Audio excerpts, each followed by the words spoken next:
पूतना वध। एक रोचक कथा। गोकुल गांव में भगवान कृष्ण के जन्म के बाद चारों ओर खुशियों का माहौल था। नंद बाबा और यशोदा ने अपने प्यारे पुत्र कृष्ण की बाल लीलाओं से गांव को आनंदित कर रखा था। परंतु कंस कृष्ण के जन्म से भयभीत था। उसने अपनी बहन देवकी के 8वें पुत्र को मारने का संकल्प लिया था। इसी उद्देश्य से उसने अपनी विश्वास पात्र राक्षसी पूतना को कृष्ण का वध करने के लिए गोकुल भेजा। गोकुल में एक सुबह यशोदा अपने पुत्र कृष्ण को झूले में झुला रही थी। नंद बाबा बाहर गांव के काम में व्यस्त थे और बलराम खेल में मग्न थे।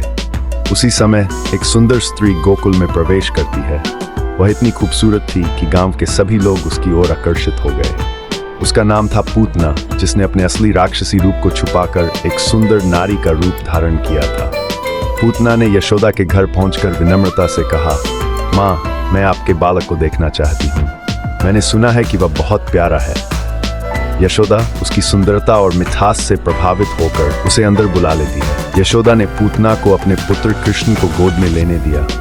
पूतना ने अपने स्तनों में विष लगाया हुआ था ताकि वह कृष्ण को मार सके। पूतना ने कृष्ण को गोद में उठाकर अपने स्तनों से दूध पिलाने की कोशिश की। उसने सोचा कि जैसे ही कृष्ण विषैले दूध को पिएगा उसकी मृत्यु हो जाएगी। परंतु कृष्ण, भगवान का अवतार, उसकी चाल को समझ गए। जैसे ही पूतना ने कृष्ण को स्तनपान कराया, कृष्ण ने उसकी जीवन शक्ति चूसनी शुरू कर दी। पूतना को एक अजीब सी पीड़ा महसूस होने लगी। उसका चेहरा विकृत होने लगा और उसके असली राक्षसी रूप का पता चलने लगा। वह दर्द और भय से चिल्लाने लगी, लेकिन कृष्ण ने उसकी छाती को कसकर पकड़े रखा। पूतना ने अपने विशाल राक्षसी रूप में बदलते हुए कृष्ण को छोड़ने की कोशिश की, परंतु असफल रही। गांव वाले, यशोदा और नंद बाबा इस अद्भुत दृश्य को देखकर हैरान थे। बलराम ने चिल्लाते हुए कहा, माँ देखो, कृष्ण ने उस राक्षसी को पकड़ लिया है। पूतना का शरीर विशाल हो गया और उसका असली रूप सबके सामने आ गया। उसने कृष्ण को छोड़ने की आखिरी कोशिश की, लेकिन कृष्ण ने उसकी जीवन शक्ति को पूरी तरह से सोख लिया। अंततः पूतना का विशाल और विकृत राक्षसी शरीर जमीन पर गिर पड़ा। जीवन रहित गोकुलवासी इस दृश्य को देखकर आश्चर्यचकित थे। यशोदा ने दौड़कर कृष्ण को अपनी गोद में उठा लिया और उसकी सुरक्षा के लिए भगवान का धन्यवाद किया। नंद बाबा ने भी इस अद्भुत घटना को देखकर भगवान का गुणगान किया।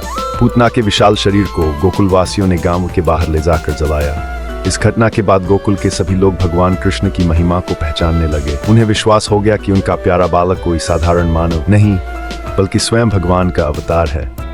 यह घटना गोकुलवासियों के लिए एक महत्वपूर्ण सीख थी। ये बताती है कि भगवान कृष्ण, चाहे नवजात बालक ही क्यों न हो, अपने भक्तों की रक्षा करने और अधर्म का नाश करने के लिए सदैव तत्पर रहते हैं। इस घटना ने सभी को यह विश्वास दिलाया कि सत्य और धर्म की सदा विजय होती है और भगवान अपने भक्तों की रक्षा करने के लिए सदैव उपस्थित रहते हैं।